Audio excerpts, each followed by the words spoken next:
ನೋಡಿ ಸ್ನೇಹಿತರೆ, ಇದು ಮಯೂರ.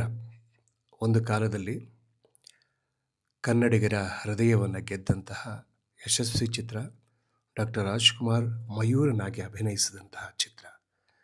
ಈ ಚಿತ್ರಕ್ಕೆ ಕಥೆ ಯಾವುದು ಅಂತ ಬಹಳಷ್ಟು ಜನಕ್ಕೆ ಗೊತ್ತಿಲ್ಲ. ದೇವುಡು ಅವರ ಕಥೆಯನ್ನು ಆಧರಿಸಿ, ಮಯೂರ ಕಾದಂಬರಿಯನ್ನು ಆಧರಿಸಿ ತೆಗೆದಂತಹ ಚಿತ್ರ ಇದು.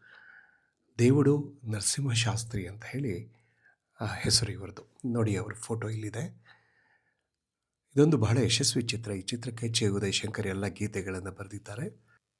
ಜಿ.ಕೆ. ವೆಂಕಟೇಶ್ ಅವರ ಸಂಗೀತ, ಡಾಕ್ಟರ್ ರಾಜ್ಕುಮಾರ್, ಎಸ್ ಜಾನಕಿ ಮತ್ತು ಪಿ.ಬಿ. ಶ್ರೀನಿವಾಸ್ ಅವರು ಗೀತೆಗಳನ್ನು ಹಾಡಿದ್ದಾರೆ. ಬಹಳ ಉತ್ತಮ ಚಿತ್ರ ಇದು. ಐತಿಹಾಸಿಕ ಚಿತ್ರ. ಕನ್ನಡದ ನೆಲವನ್ನಾಳಿದಂತಹ ಕದಂಬರ ದೊರೆ ಮಯೂರವರ್ಮನ ಜೀವನ ಕಥೆಯನ್ನು ಆಧರಿಸಿ ತೆಗೆದಂತಹ ಅದ್ಭುತವಾದ ಚಿತ್ರ, ಯಶಸ್ವಿ ಚಿತ್ರ. ಕನ್ನಡಿಗರು ಎಂದೂ ಸಹ ಮರೆಯಲಾಗದಂತಹ ಚಿತ್ರ ಇದು.